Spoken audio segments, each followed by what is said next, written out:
Hello dear student, welcome back to the channel. आज हम बात करेंगे यूजीसी नेट जेआरएफ पेपर 1 के बारे में, जिसमें हम प्रीवियस ईयर क्वेश्चंस का कंपाइलेशन आपके लिए लेकर आ रहे हैं ताकि आपको समझ में आए कि नेट का जो पेपर 1 है उसका पैटर्न क्या रहता है, किस तरीके के क्वेश्चंस आप एग्ज़ाम में आते हैं या किस तरीके के क्वेश्चंस आपको एग्जाम में देखने को मिलेंगे। अगर आपको लेक्चर वीडियोज़ पसंद आ रहे हैं तो आप चैनल को लाइक, सब्सक्राइब, शेयर करें, चैनल से कनेक्टेड रहें और अपनी प्रिपरेशन यहाँ से स्टार्ट कर सकते हैं।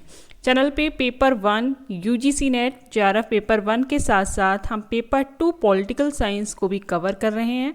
अगर आप पॉलिटिकल साइंस सब्जेक्ट से प्रिपेयर कर रहे हैं तो आप इसकी प्रिपरेशन यहाँ से कर सकते हैं। Let's begin with our questions. आइए देखते हैं आज का हमारा फर्स्ट क्वेश्चन क्या है। निम्न में से कौन संचार में मनोवैज्ञानिक अवरोध हैं? निम्न में से कौन संचार में मनोवैज्ञानिक अवरोध हैं? ऑप्शन ए शोर, ऑप्शन बी भाषा की असमानता, ऑप्शन सी पूर्वाग्रह, ऑप्शन डी खराब नेटवर्क। तो आपको इसका आंसर बताना है कि कम्युनिकेशन में जो साइकोलॉजिकल बैरियर है वो कौन सा है। Option C is the right answer, पूर्वाग्रह, कि आपने पहले से ही किसी विषय पर अपना कोई ओपिनियन बना रखा है, तो पूर्वाग्रह जो है संचार में मनोवैज्ञानिक अवरोध है। Option C is the right answer.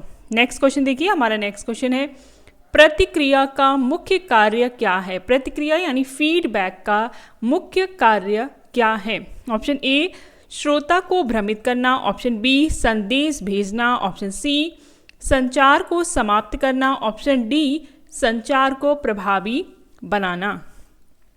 प्रतिक्रिया यानी फीडबैक का मुख्य कार्य क्या है? जो ऑप्शंस हमारे सामने है उसमें ऑप्शन डी सही है, क्योंकि फीडबैक का मतलब ही हो जाता है कि संचार को कैसे ज़्यादा से ज़्यादा इफेक्टिव बनाया जाए। Option D is the right answer, संचार को प्रभावी बनाना ये प्रतिक्रिया का मुख्य कार्य है। आइए नेक्स्ट क्वेश्चन देखते हैं। हमारा आज का नेक्स्ट क्वेश्चन क्या है? इनमें से कौन सा गैर मौखिक संचार नहीं है? इनमें से कौन गैर मौखिक संचार नहीं है? ऑप्शन ए चेहरे के हाव भाव, ऑप्शन बी शरीर की भाषा, ऑप्शन सी पत्र, ऑप्शन डी नेत्र संपर्क। तो गैर मौखिक संचार नहीं है, वो है पत्र, क्योंकि ये रिटन वे में होता है। Option C is the right answer. Next question देखिए, हमारा नेक्स्ट क्वेश्चन क्या है?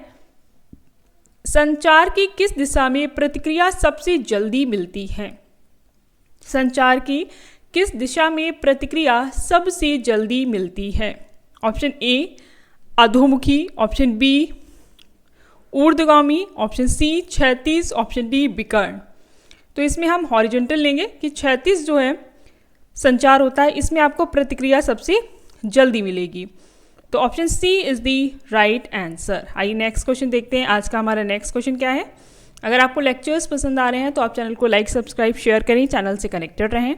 यहाँ पे आपको UGC net paper 1, paper 2 political science का मटेरियल मिल जाएगा। थ्योरी बेस्ड और क्वेश्चन पैटर्न कैसा आता है, हम PYQs बेस्ड क्वेश्चंस भी यहाँ पे अपलोड कर रहे हैं, तो आप उनका पैटर्न समझ पाएंगे। और कुछ क्वेश्चंस रिपीट आते हैं तो आपको टॉपिक समझ में आएंगे, कौन से टॉपिक्स पढ़ने हैं ज़्यादा से ज़्यादा, कौन से अवॉइड करने हैं। नेक्स्ट क्वेश्चन देखिए, आज का हमारा नेक्स्ट क्वेश्चन क्या है?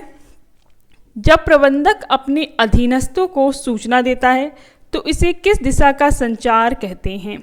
जब प्रबंधक अपने अधीनस्थों को सूचना देता है तो इसे किस दिशा का संचार कहते हैं? ऑप्शन ए अधोमुखी संचार, ऑप्शन बी ऊर्ध्वगामी संचार, ऑप्शन सी क्षैतिज संचार, ऑप्शन डी विकर्ण संचार। आपको टाइप्स ऑफ कम्युनिकेशन के बारे में एक लेक्चर में बताया जाएगा। जब प्रबंधक अपने अधीनस्थों को सूचना देता है तो उसे किस दिशा का संचार कहते हैं? ऑप्शन ए अधोमुखी संचार कहा जाता है। Option A is the right answer. Next question देखिए, निम्न में से कौन सा संचार का प्रकार नहीं है? निम्न में से कौन सा संचार का प्रकार नहीं है? ऑप्शन ए ऊर्ध्वगामी, ऑप्शन बी अधोमुखी, ऑप्शन सी द्विपक्षीय, ऑप्शन डी विकर्ण। तो इस क्वेश्चन का सही आंसर है ऑप्शन सी द्विपक्षीय। ये संचार का प्रकार नहीं है। Option C is the right answer. Next question देखिए, आज का हमारा नेक्स्ट क्वेश्चन क्या है? संचार की कौन सी दिशा संगठन में नियंत्रण और निर्देशों के लिए मुख्य होती है? संचार की कौन सी दिशा संगठन में नियंत्रण और निर्देशों के लिए मुख्य होती है? ऑप्शन ए क्षैतिज संचार, ऑप्शन बी ऊर्ध्वगामी संचार, ऑप्शन सी अधोमुखी संचार, ऑप्शन डी विकर्ण संचार। संचार की कौन सी दिशा संगठन में नियंत्रण और निर्देशों के लिए मुख्य होती है? तो इसका सही ऑप्शन है ऑप्शन सी अधोमुखी संचार। Option C is the right answer. इन्होंने कहा संचार में अधोमुखी संचार जो है वो नियंत्रण और निर्देशों के लिए मुख्य है। नेक्स्ट क्वेश्चन देखिए, हमारा आज का नेक्स्ट क्वेश्चन है क्षैतिज संचार, जिसे हम हॉरिजॉन्टल कम्युनिकेशन कहते हैं, का उद्देश्य क्या है? जो क्षैतिज संचार है उसका मुख्य उद्देश्य क्या है? ऑप्शन ए कर्मचारियों को निर्देश देना, ऑप्शन बी विभागों के बीच तालमेल बनाए रखना, ऑप्शन सी प्रबंधक को रिपोर्ट भेजना, ऑप्शन डी बाहरी एजेंसियों से संपर्क करना। तो इस क्वेश्चन का सही आंसर है ऑप्शन बी विभागों के बीच तालमेल बनाए रखना, coordination among departments. Option B is the right answer. Next question देखिए, आज का हमारा नेक्स्ट क्वेश्चन क्या है? अधोमुखी संचार डाउनवर्ड कम्युनिकेशन किसका उदाहरण है?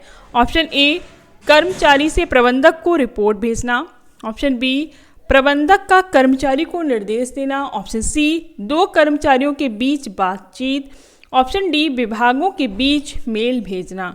तो इस क्वेश्चन का सही आंसर है ऑप्शन बी प्रबंधक का कर्मचारी को निर्देश देना।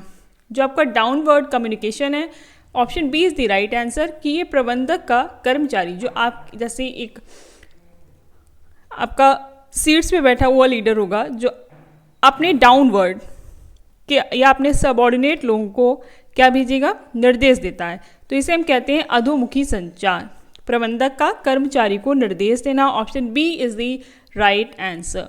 नेक्स्ट क्वेश्चन देखिए, संचार प्रक्रिया में कौन सा चरण अंतिम होता है?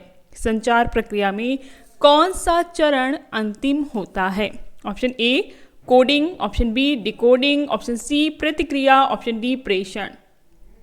तो संचार कम्युनिकेशन के कुछ स्टेप्स हैं जो आपको इसके थ्योरी बेस्ड लेक्चर में मिल जाएंगे। यहाँ पे हम बता रहे हैं कि कौन सा फाइनल स्टेज होता है।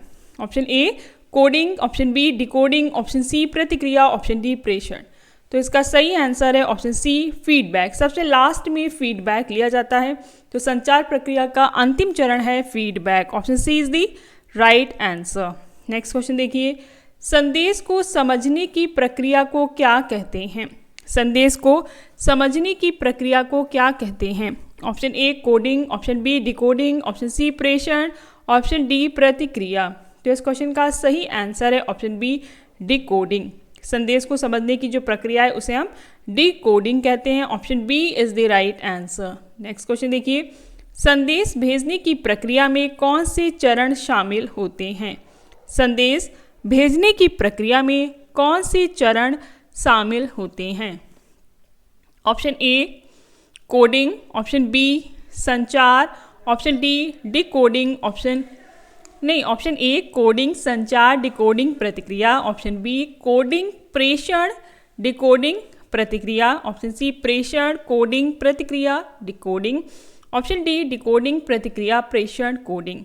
तो हमें बताना है कि कौन सा चरण जो है वो शामिल होता है। तो आइए देखते हैं इसका सही आंसर क्या है। ऑप्शन बी, सबसे पहले हम कोडिंग करते हैं, फिर टेक्स्ट भेजा जाएगा, फिर इसको डिकोड किया जाता है, आफ्टर दैट हम फीडबैक देते हैं। Option B is the right answer. Next question देखिए, जब संचार समान स्तर के व्यक्तियों के बीच होता है तो उसे क्या कहते हैं? जब संचार समान स्तर के व्यक्तियों के बीच में होता है, मतलब जितने भी लोग होंगे उनका लेवल सेम है, तो इस तरीके के संचार को क्या कहा जाता है? ऑप्शन ए ऊर्ध्वगामी संचार, ऑप्शन बी अधोमुखी संचार, ऑप्शन सी क्षैतिज संचार, ऑप्शन डी विकर्ण संचार। तो इसका सही आंसर है ऑप्शन सी क्षैतिज संचार।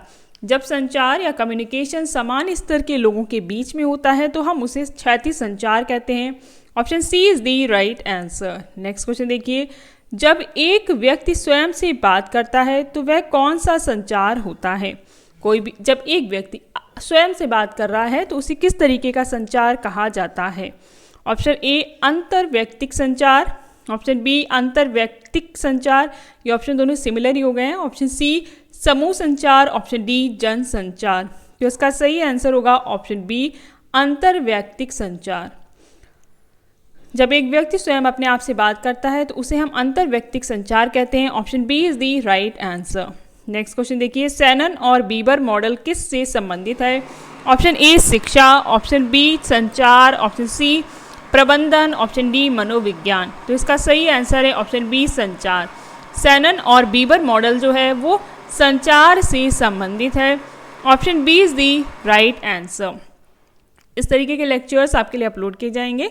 ये PYQs बेस्ड क्वेश्चंस से रिलेटेड हैं। अगर आपको लेक्चर्स पसंद आ रहे हैं तो आप चैनल को लाइक, सब्सक्राइब, शेयर करें, चैनल से कनेक्टेड रहें। अपनी प्रिपरेशन और अपना रिवीजन यहाँ से स्टार्ट कर सकते हैं। Thank you for watching till and all the very best for your upcoming exams.